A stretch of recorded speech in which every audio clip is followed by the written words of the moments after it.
अध्याय 57 खलनायक द्वारा बाहर निकाला गया भाग 2। ये जादू था जिसने एक निश्चित सीमा के भीतर स्रोतों से आने वाली ध्वनियों को मिटा दिया। फिर मैंने जादू का उपयोग करना शुरू कर दिया जो कमरे को नुकसान नहीं पहुंचाएगा। यह मेरे रात के जादू प्रशिक्षण सत्र का हिस्सा था।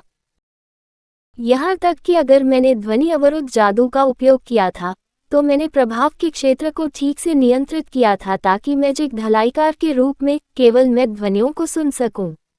जब मैं द मैच टॉवर लॉर्ड द्वारा घायल हो गया था तब से मैं ये मैजिक ट्रेनिंग कर रहा था। मुझे एहसास हुआ था कि सुबह केवल प्रशिक्षण पर्याप्त नहीं था। नाश्ते के बाद हर दिन मुझे शेल के साथ आना पड़ता था, इसलिए मेरे पास जादू का अभ्यास करने के लिए पर्याप्त समय नहीं था। यही कारण है कि मैंने अपनी नींद के समय को कम करते हुए रात में अभ्यास करना शुरू कर दिया। कुछ समय बाद उनींदापन ने मुझे पता करने से पहले मुझे ढक दिया और मैं भी सोफे पर वापस झुक गया और सो जाने लगा। सूरज की रोशनी खिड़कियों के माध्यम से चमकती है। विशाल खिड़कियां शेल के कमरे को हल्का करने लगी। मैं तुरंत सोफे से उठ गया। मैं आज जल्दी जाग गया और ये देखते हुए कि वह कब तक मैच टॉवर में सोया था, ऐसा कोई तरीका नहीं था कि शेल ऐसे समय में जाग जाए। उसे जागने में शायद कुछ और घंटे लगेंगे। स्ट्रेचिंग के बाद मैंने साउंड ब्लॉकिंग मैजिक का फिर से इस्तेमाल किया। ये जादू का अभ्यास शुरू करने का समय था। अचानक मुझे शेल से आंदोलन महसूस हुआ जो बिस्तर पर था। ऐसा लगता था कि शेल अब जाग रहा था, इसलिए मैंने उससे पूछा, क्या तुम जाग रहे हो? बेशक, ध्वनि अवरुद्ध जादू को बंद करने की आवश्यकता नहीं थी। ध्वनि अवरुद्ध जादू ने केवल एक निश्चित सीमा के भीतर वस्तुओं से आने वाली ध्वनियों को मिटा दिया और मैं इच्छानुसार सीमा को बढ़ाने या कम करने में सक्षम था, इसलिए अगर मैं उसे चाहता था तो वह मुझे सुन पाएगा। हाँ, तो आप छोड़ सकते हैं। शेल मुझे तुरंत बाहर लात मारना चाहते थे और वह ऐसा कर रही थी जब वह अभी भी लेट रही थी। जैसा कि शेल ने कहा, मैंने तुरंत कमरे से बाहर निकलने की तैयारी की। यह थोड़ा सिरदर्द होगा अगर किसी को पता चला कि मैं शेल के कमरे में सो गया हूँ। एक ही कमरे में सो रहे दो युवा वयस्क। ये स्पष्ट था कि यह किस तरह की गलतफहमी का कारण होगा। हाँ, मैं करूँगा। लेकिन मैच टॉवर के विपरीत आप आज बहुत जल्दी जाग गए। उद्धरण चिन्ह। मेरे चिढ़ाने के बावजूद शेल शांत रहे। आमतौर पर उसने कुछ बहाना बनाकर कहा कि वह केवल देर से जाग गई क्योंकि यह मैजिक टॉवर पर थी। कुछ अजीब है। उद्धरण। मैंने शेल से संपर्क किया। फिर मैंने शेल के माथे पर हाथ रखा।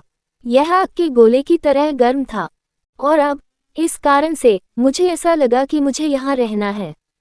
किसी भी तरह से यह मेरे लिए रहने का एक वैध कारण था। मेरे बिना खलनायक को खुद से दर्द को सहना होगा। वह एक खलनायक था जिसने केवल अपने हितों की परवाह की थी, लेकिन अजीब तरह से वह केवल एक मूर्ख में बदल गई जब वह बीमार हो गई। जब तक हम पवित्र जादू का उपयोग नहीं करते हैं तब तक हीलिंग जादू कुछ ही समय में इस तरह से बुखार को ठीक नहीं कर पाएगा। अगर मैं ड्यूक जेस्पेन को इस बारे में सूचित करता हूँ तो वह किसी को पवित्र जादू के साथ तुरंत पाता है, लेकिन शेल ऐसा नहीं करेंगे। यदि ड्यूक चिंतित हो गया तो वह अपने साथ बहुत से लोगों को ला सकता है। क्या यही कारण है कि शेल ने अकेले पीड़ित होने के लिए चुना? फिर मुझे उसकी देखभाल करने के लिए उसकी तरफ से रहना चाहिए। मुझे शेल के कमरे में एक तौलिया मिला और अपने जादू का उपयोग करके मैंने शेल के माथे पर शांत गीला तौलिया रखा। फिर मैंने उसे और अधिक आरामदायक महसूस करने के लिए जादू का उपयोग करना शुरू कर दिया। इसलिए बुखार के कारण होने वाला दर्द गायब हो गया था, लेकिन वह अभी भी थोड़ा कमजोर महसूस कर सकती है। हालांकि शेल ने मुझे अपने चेहरे पर एक ब्रूबन के साथ कहा, मैंने कभी ऐसा कुछ नहीं मांगा, इसलिए कृपया छोड़ दें। उद्धरण चिन्ह। क्या वह बुरे मूड में है क्योंकि मैं उसकी देखभाल कर रही हूँ? लेकिन इससे पहले कि मैं जवाब दे पाता, मुझे इसकी आवश्यकता नहीं है, इसलिए जादू को हटा दें। उद्धरण चिन्ह। शेल मेरी मदद से इनकार कर रहा था। मैं खलनायक के अंधेरे इतिहास वाले सर्प ऑर्ब को बाहर निकालना चाहता था, लेकिन एक बीमार व्यक्ति के लिए ऐसा करना थोड़ा अनुचित लगा। इसलिए मैंने इसके बजाय एक और बहाने का इस्तेमाल किया।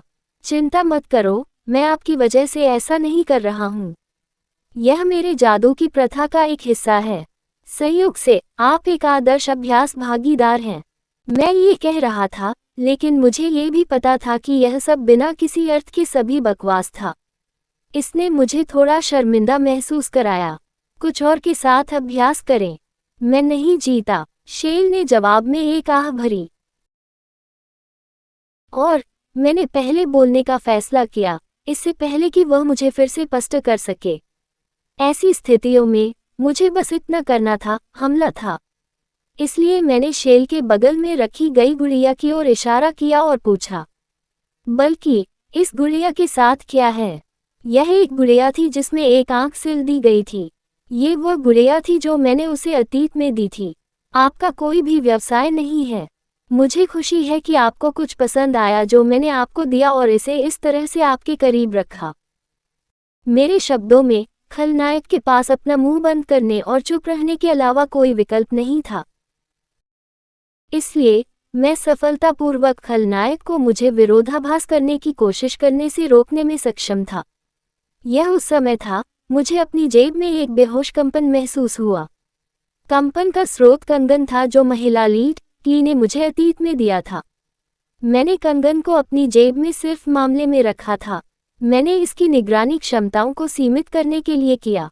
इसने मुझे अजीब लग रहा था जब मैंने सोचा था कि कोई शेल और मुझे कंगन के माध्यम से देख सकता है।